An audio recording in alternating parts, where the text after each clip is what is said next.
I run a well-respected construction management company called Task Construction.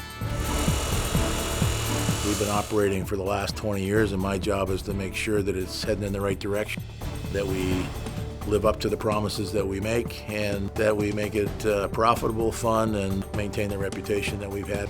That's primarily my job.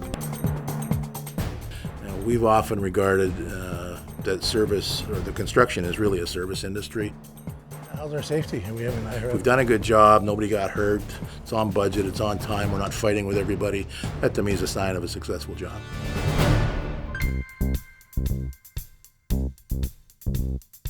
Well, pretty much all of the ones that Task has done, I've got my fingerprints on it somewhere. But prior to that, and then the Empress Hotel restoration in 1987 to 89, a $42 million, very, very ambitious renovation.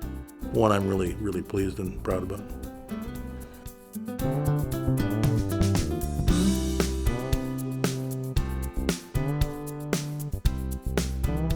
What makes a successful project, it's how well do you handle the relationships. And I think John has that ability to go into a project and build strong relationships with everybody involved, all the way from the owners and the architects that are driving the project through to the trades that he's going to be working with, and turning over the project at the end of the day in a successful way. And John was selected last year as a life member. That's a recognition of his tremendous contribution to the industry over a period of time. I find a lot of the clients and consultants want to come directly to him because of the knowledge that he has about construction and his passion for construction management. It is definitely there. We found that construction management was far more collaborative. We worked with the owner and the architect as opposed to this kind of traditional combative across the table approach. John is larger than life, both physically and in terms of what he does. To be at a dinner with all of the major construction association people, PCL, Stuart Olson, Dominion, and John gets up, stands in front of them and says, "Now I'm going to tell you how construction management is really done." That takes guts.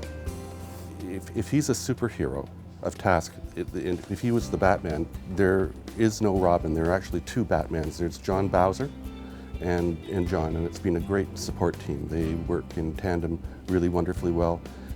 They never think of themselves first. They always think of who they're working for first. So it's the project, it's the client that's always number one in their mind. I think that's what makes them different. And basically what they've done mostly is recreation facilities.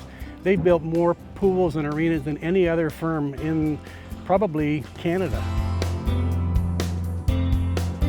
Our buildings look nice, but they're functional.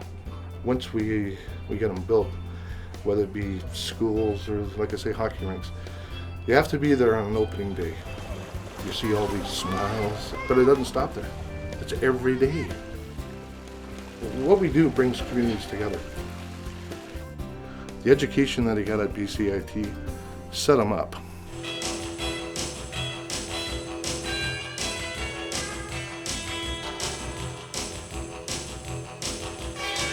This funny looking guy right here. I believe it was 765 steps from the front doors of BCIT to the front door of the Villa Pub. I've known John for over 50 years. What you see is what you get, and John's, and he's honest as the day is long, and if you make a deal with John, that's a deal. And John's a friend, a true friend, because he's there in the tough times and the good times. Karen and I have been together for 30 years. We have an adult son, and we spend as much time as we can given the various directions we all seem to be heading from time to time. We have 2 golden retriever dogs that we train for bird retrieval. No. My wife actually ends up doing the most of that these days, but it's certainly something I look forward to. We get them involved in various tests and trials that we enter them into. So yeah, the dogs are a big part of it. Here, sit. Yeah. I really lucked out. I really am a lucky girl. He's probably going to work for a few more years and then gradually step aside from the everyday hands-on at the office.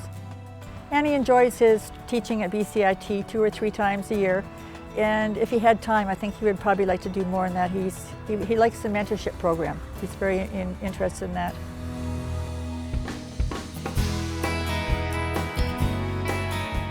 His career's gone almost full circle. He's done a lot of work throughout the years, and he's dedicated his life to it, and now this is a really good payoff for him. I'm really happy for him.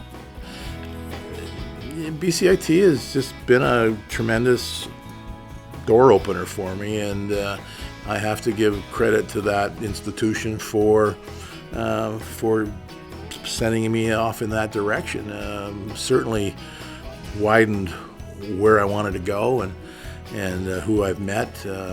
I've met a lot of folks that have gone beyond my experience and level of success, but just being considered in that crowd is pretty it's pretty humbling. It's pretty important.